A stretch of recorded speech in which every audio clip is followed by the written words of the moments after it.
मेडिस्टैंड अपनी बीमारी को समझिए। अस्सलाम वालेकुम ख़वातीन हज़रात, प्रोफेसर अजीज़ुर रहमान मेडिस्टैंड अपनी बीमारी को समझिए की जानिब से आज हम बात करेंगे एक बहुत ही कॉमन इन्फेक्शन जो हमारे मुल्क में अभी भी काफ़ी कॉमन है। यूजली बच्चों में होती है लेकिन बड़ों को भी हो सकती है। वो है चिकन पॉक्स। एक तो चिकन पॉक्स के बारे में ये समझ लीजिए, इसका चिकन के साथ कोई ताल्लुक नहीं है। ये वायरल इन्फेक्शन, एक वायरस है, वेरिसेला जोस्टर वायरस है। ये एक से दूसरे को लगता है, रेस्पिरेटरी उसके साथ खांसी के थ्रू या छींकों के थ्रू लगता है और ये बहुत ही कंटेजियस है। आम तौर पे बच्चों में लगता है लेकिन बड़ों को भी हो सकता है। इसकी वैक्सीनेशन अवेलेबल है, यानी अगर आप इसको आपको टीका लग गया है फांसी तो फिर आपको ये इन्फेक्शन नहीं होगी। या अगर आपको बचपन में वैसे चिकन पॉक्स हो चुकी है तो फिर भी अब नहीं होगी। लेकिन ये मैं वाजे करता जाऊँ कि इसकी वैक्सीनेशन, वो जो गवर्नमेंट का एक प्रोग्राम होता है जो WHO स्पॉन्सर्ड है, EPI जिसको बोलते हैं, एक्सपेंडेड प्रोग्राम ऑफ इम्यूनाइजेशन, उसमें चिकन पॉक्स शामिल नहीं है। शायद इसलिए नहीं शामिल कि चिकन पॉक्स को आमतौर पे सीरियस नहीं समझा जाता। बहरहाल ये रियलिटी है कि उसके अंदर ये नहीं है। तो अगर तो आपको वो किसी गवर्नमेंट के दायरे से EPI प्रोग्राम के तहत वैक्सीनेशन आपके बच्चों को लगी है तो फिर ऐन मुमकिन है कि चिकन पॉक्स की वैक्सीनेशन ना लगी हो। हाँ, अलबत्ता बहुत सारे जो चाइल्ड स्पेशलिस्ट हैं वो खुद से अपने मरीज़ों को, छोटे बच्चों को, अगर आपने किसी प्राइवेट सेटअप से बच्चे की वैक्सीनेशन कराई तो वो यकीन उन्होंने आपको चिकन पॉक्स की वैक्सीन सजेस्ट की होगी और लगाई होगी। तो बहरहाल ये एक कॉमन इन्फेक्शन है। कैसे पता चलता है कि चिकन पॉक्स है? शुरू में तो बुखार होता है, सर दर्द होता है, खांसी होती है, नज़ला होता है, बॉडी में दर्दें होती हैं और कुछ नहीं होता, पता नहीं चल रहा होता क्या हो रहा होता है। तीसरे चौथे दिन जाके इसके दाने निकलने शुरू होते हैं। आम तौर पे चेहरे के इर्द गिर्द से शुरू होते हैं एक एक दाना और ये स्प्रेड करना शुरू कर देता है। डेली बेसिस पे वो क्रॉप फैलती जाती है, 2 के दिन में पूरा जिस्म भर जाता है। और इनकी दानों की निशानी होती है, ऑब्वियसली रेड कलर के होते हैं और वेजिकल्स होते हैं, यानी बुलबुले से होते हैं जिसके अंदर फ्लूइड होता है। बिल्कुल पानी की तरह फ्लूइड होता है आमतौर पे और सारा इर्द गिर्द से रेड होता है।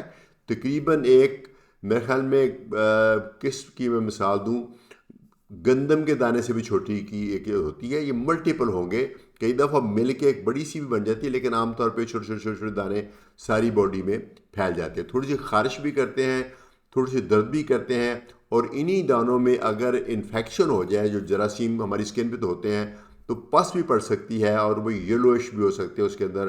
फिर वो पानी की तरह नहीं रहते, वो पस की तरह बन जाते हैं। और ये एक सेल्फ लिमिटिंग बीमारी है चिकन पॉक्स जो है। ये आपको कुछ दिन तकलीफ देगी, दाने निकलेंगे, एक कुछ दिनों के बाद ये ठीक हो जाएगी। तो ये बहुत ही कंटेजियस है। आम कंटेजियस से मेरा होता है दूसरों को लगने वाली, और इतनी ज़्यादा कि अगर एक घर में एक शख्स है और बच्चे और भी हैं, मिक्सअप हो रहे हैं, तो बहुत चांसेस हैं कि अगर बाकी बच्चों को वैक्सीनेशन नहीं हुई हुई या उनको पहले से चिकन पॉक्स कभी नहीं हुई तो फिर उनको भी हो जाएगी।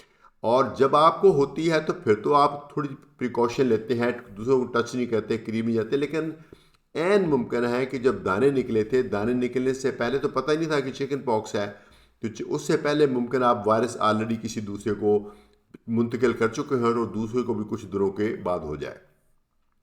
इसका इलाज क्या है? इलाज इसका प्योरली, इसका हम कंजर्वेटिवली करते हैं, सिम्टोमेटिकली करते हैं। अगरचे इसमें एंटी वायरल भी दी जा सकती हैं उन लोगों में जो इम्यूनो कॉम्प्रोमाइज हों, यानी कोई बुजुर्ग शख्स है जिसके पहले लंग में मसला है, हार्ट का मसला है, जिगर का मसला है, दिल का मसला है, उनमें हम दे सकते हैं।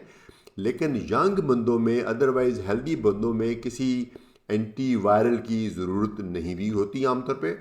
अगर देने हों तो जितना जल्दी दे सके उतना ज़रूरी है, क्योंकि इसमें जो वायरस का जब ये रैश पूरी बॉडी में फैल जाता है फिर इसका कोई फ़ायदा नहीं होता। तो एंटी वायरल, वो ओबियसली कौन सी एंटी वायरल है, वो कौन सी डोज है, वो एक टेक्निकल मामला है, वो आपका डॉक्टर बताएगा। लेकिन मोस्टली आपको ना एंटी वायरल की ज़रूरत होती है, ना ही एंटीबायोटिक की ज़रूरत होती है। बुखार की सूरत में आपको चाहिए कि आप सिर्फ पैरासीटामोल लें। ख़ास तौर पे बच्चों में पैरासीटामोल ही सेफ़ है। एस्प्रीन बच्चों में नहीं देनी चाहिए बुखार की सूरत में, क्योंकि अगर बच्चों में एस्प्रीन दे दी जाए वायरल इन्फेक्शन में तो ख़तरा होता है कि एक सीरियस सी बीमारी पैदा हो जाती है जिसको राई सिंड्रोम बोलते हैं, जिसमें लिवर भी फेल हो सकता है। तो इसलिए एहतियातन बच्चों में अगर बुखार के लिए, वायरल इन्फेक्शन में बुखार के लिए दवाई देनी हो तो एस्प्रीन ना दें, पैरासीटामोल दें।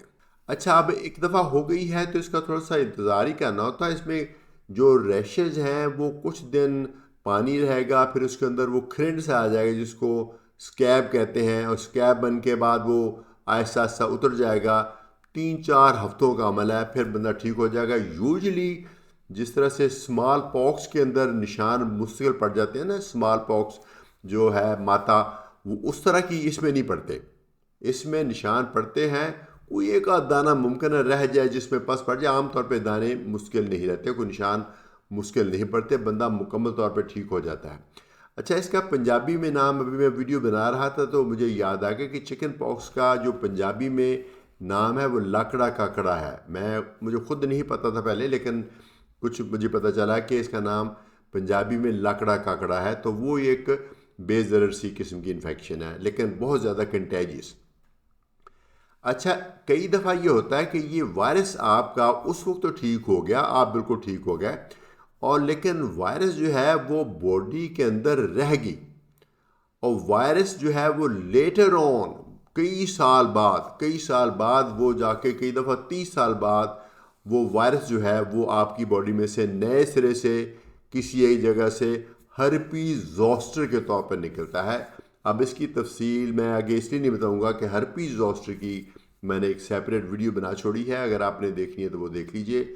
बहरहाल यहाँ मैं कंक्लूड करता हूँ ये कहकर कि ये लाकड़ा काकड़ा चिकन पॉक्स एक प्रिवेंटेबल बीमारी है, वैक्सीन से, वैसे प्रोटेक्शन से, लेकिन सीरियस नहीं होती मोस्टली।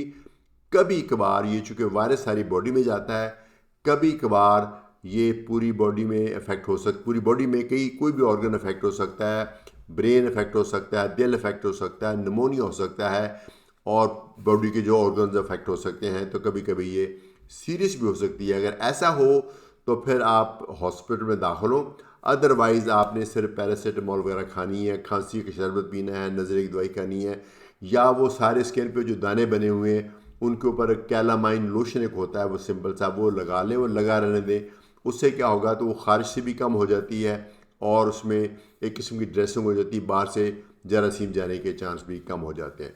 तो ये कुछ दिनों में आप ठीक हो जाते हैं, फिर मुस्तकिल ठीक रहते हैं। तो मुझे उम्मीद है कि ये वीडियो आपको यूज़फुल लगी होगी, और अगर लगी है तो प्लीज़ शेयर कीजिए दूसरों के साथ, ताकि ये इन्फॉर्मेशन बाकी तक भी पहुंच सके।